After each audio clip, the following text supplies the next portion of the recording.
It is Sunday, the 18th June, 2017. We're in front of the Unitarian Church in Montreal. We're just starting up our alternative spiritual practice of protesting against Unitarian, Universalist injustices, abuses, and hypocrisy.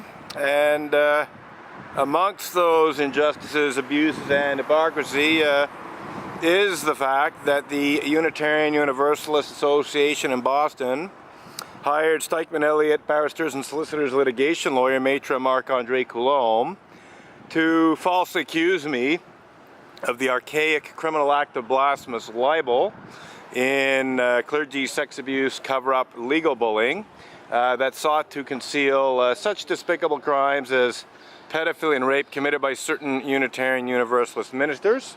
If I may quote two choice phrases from the two arrogant and aggressive cease and desist demand letters that Maitre Marc-Andre Coulombe had me served with in June of 2012, just over 5 years ago now. So I have been celebrating, the 5th anniversary and indeed 5 full years of being falsely accused of blasphemy in the 21st century by atheist Unitarian Universalist UUA leaders such as Reverend Dr. Peter Morales and Kathleen K. Montgomery, respectively the recently resigned president of the Unitarian Universalist Association, who would have authorized this illegal bullying, and the not so recently, in quotation marks, retired executive vice president of the Unitarian Universalist Association, who would have done all of the hands-on dirty work in terms of hiring Maitre Marc-Andre Coulombe to falsely accuse me of the criminal act of blasphemous libel and legal bullying intended to hide pedophilia and rape committed by Unitarian Universalists. And then, of course, there's the various other UUA staff and also Unitarian Universalist clergy who are implicated in this attempted misuse of Canada's soon-to-be repealed blasphemy law. I would like to say that just in the last few weeks, the Justice Minister for Canada,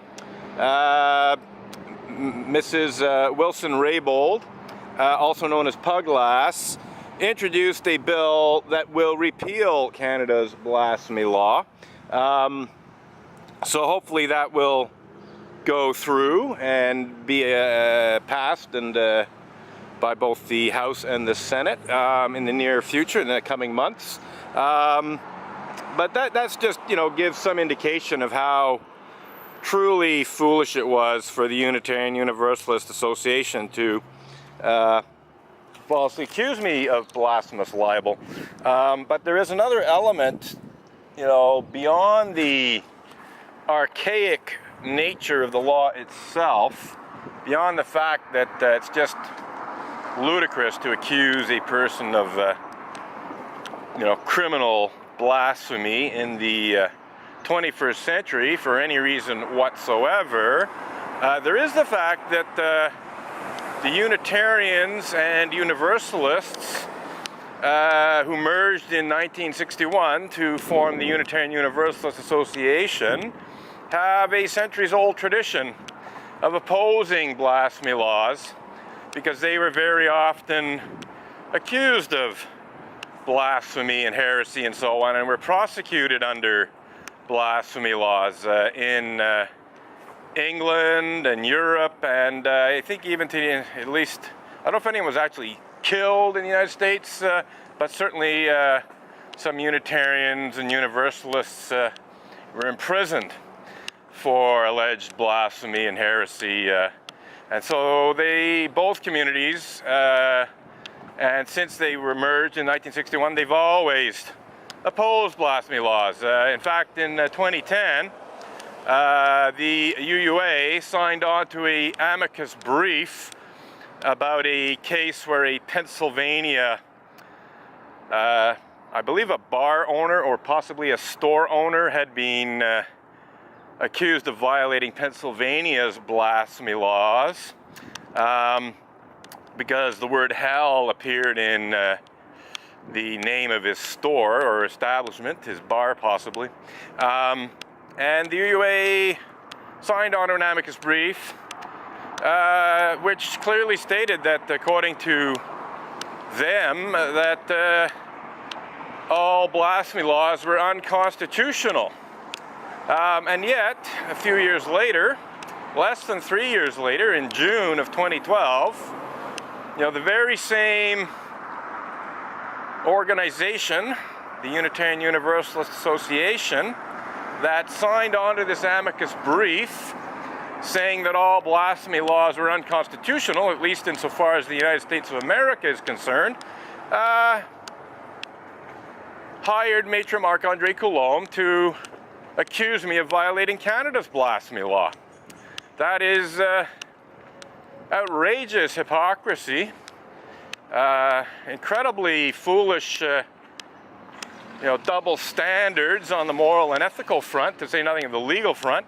And I do believe that actually the idea of accusing me of blasphemous libel, looking into, whether Canada had a blasphemy law or not, and using it against me, actually arose out of the fact that the Unitarian Universalist Association signed on to this amicus brief. In other words, the amicus brief reminded them, oh yeah, there are these things called blasphemy laws. Might not have been at the forefront of their knowledge at the time in 2010, but in 2010 they got a little reminder that, oh yeah, there's blasphemy laws that exist. Who knows, maybe Canada has one that we can try to use against Rob and Edgar to silence his criticism about Unitarian Universalist clergy abuse and other Unitarian Universalist injustices, abuses, and hypocrisy. I believe it is very probable that's exactly what happened, because the person who would have been most responsible for the UUA signing on to the amicus brief that said all blasphemy laws are unconstitutional was Executive Vice President Kathleen K. Montgomery.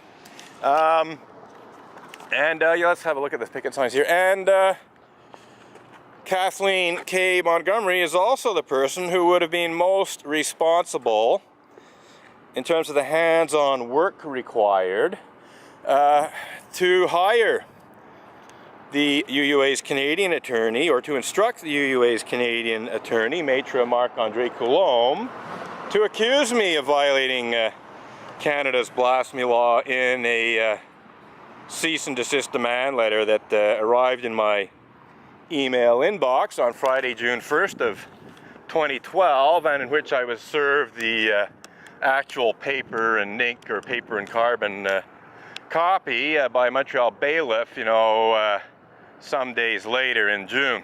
So I first received it as an attachment to an email. It was a PDF file attachment to an email, scan of the demand letter in question, and then I, some days, even a week or 2 or 3 later, was only too happy to be served with the actual, on paper document, and I immediately took photographs of the actual paper document, and soon afterwards posted them to the Emerson Avenger blog so anyone could read that letter. In fact, the day after receiving the email, I wasn't certain of the legality of making public legal letters.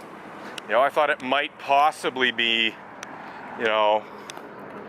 not legal to do so. I wasn't certain, but I felt that, this was so outrageous that I could at least take the risk of making the most pertinent portion of it, that is the false blasphemous libel accusation, public. So literally the day after I was made, it was made known to me that the UUA had hired Maitre Marc-André Coulombe to accuse me of blasphemous libel for allegedly making unfounded and vicious allegations to the effect that ministers of the association engage in such despicable crimes as pedophilia and rape. I did put up a screenshot of that section of the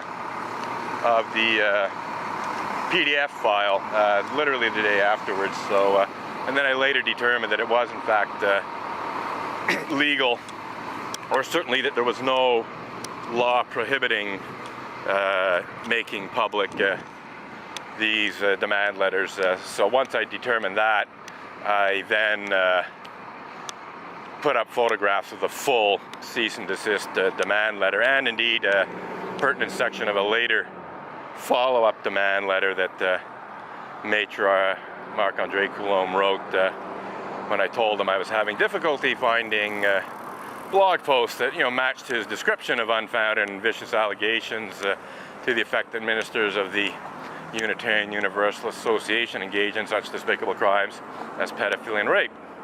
And the reason I told Maitre Marc-Andre Coulombe that I was having some difficulty finding blog posts that matched his description is because the blog posts that I did in fact put up were by no means unfounded. There's nothing even remotely unfounded about the blog posts that I published about Unitarian Universalists who'd actually been charged, tried, and convicted of committing such despicable crimes as pedophilia and rape, and sentenced to jail terms for their despicable crimes. So nothing unfounded there. You can get the same information from newspaper reports. So we're about 12 minutes into our protest here, maybe a little bit longer because I did write a few chalk slogans and just circulating back and forth here, but we'll just have another look at the chalk slogans. Very generally worded today. Unitarians cover up and deny clergy abuse. I could raise the ante and speak specifically about such despicable crimes as pedophilia and rape, and I have done so on a fair number of occasions. But I also want to, I don't want to be too narrow in speaking out against Unitarians covering up and denying clergy abuse, because there are other forms of clergy abuse, even non-sexual forms of clergy abuse, that they also try to conceal as much as possible or just outright deny. Sometimes they deny it just by claiming, well, it's not actually clergy abuse. And others, they pretend that the abusive behavior that somebody files a complaint about isn't actually clergy abuse or clergy misconduct. They just dismiss the complaint. But that's just another way of denying the actual problem when the complaint is in fact legitimate. And there have been literally hundreds of legitimate complaints against Unitarian Universalist ministers just in terms of clergy sexual misconduct alone. No less than 400 congregations of the Unitarian Universalist Association have been affected by clergy sexual misconduct of one kind or another. In other words, no less than 400 congregations out of approximately 1,000, so 40%, have had serious complaints about Unitarian Universalist ministers in that congregation engaging in one form of clergy sexual misconduct or another.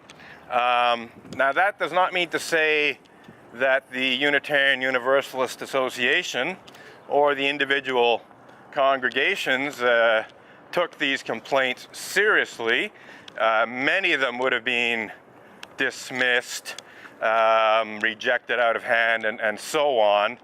To the best of my knowledge, only about 20 or so Unitarian Universalist ministers have ever been defellowshipped by the Unitarian Universalist Association's Ministerial Fellowship Committee, which handles the disciplining of clergy who are guilty of misconduct. So that's 20 or so out of a minimum of 400 complaints. Some of these congregations had, 2 or even 3 ministers who, engaged in one form of clergy sexual misconduct or another.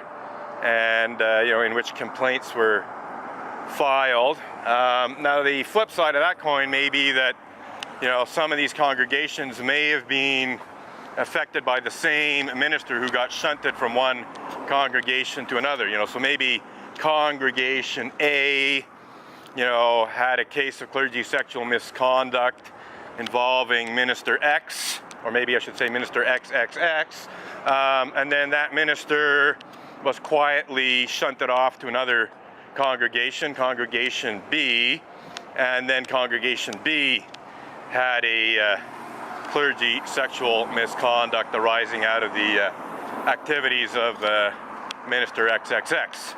But nonetheless, literally hundreds of Unitarian Universalist congregations, and I do believe literally hundreds of Unitarian Universalist ministers, have had, legitimate clergy sexual misconduct problems. Of course, that's not all pedophilia and rape. Those are the most extreme forms, although there may be one or two other extreme forms we could think about.